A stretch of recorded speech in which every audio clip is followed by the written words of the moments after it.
reason why, we knew in the mortality space that broken heart syndrome is a very real thing. No shit. Oh, very real thing. I mean, In the mortality, like, how do you see it on the tests? You look at the duration of a marriage and the loss of a single spouse, and you dramatically reduce the life expectancy of the second spouse. Dramatically. It's almost as accurate as hip fractures, because hip fractures were one of what we called the triad of death, because they were actually poorly understood. Most people think that elderly people fall and break their hip. It's actually not what happens. Their hip breaks and then they fall. It's one of what we called the triad of death. But we knew in the mortality space that if you wanted to cut someone's life expectancy in half at any age, put them in isolation. Isolation is the most dangerous and destructive thing that you can do to a human being. And I mean socially isolated from their relationship. Elderly people that have had marriages for 40, 50, 60 years and then lose a spouse and are suddenly alone.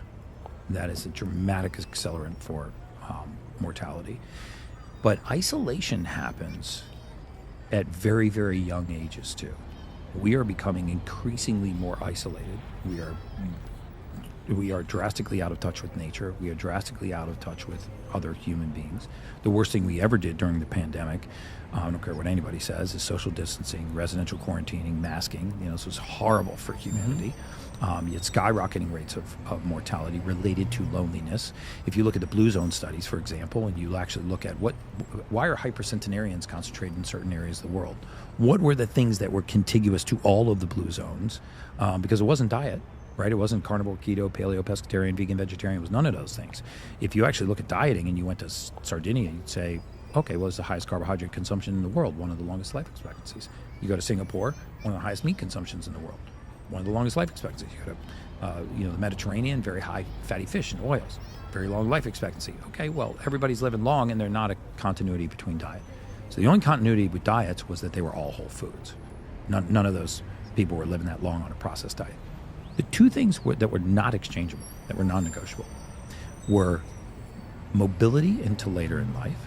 In fact, in Sardinia, life expectancy, the hypercentenarians, was directly related to the grade of the slope. The steeper the hill you walked up every day, Get out of here. the longer your life expectancy. Wow. Yeah.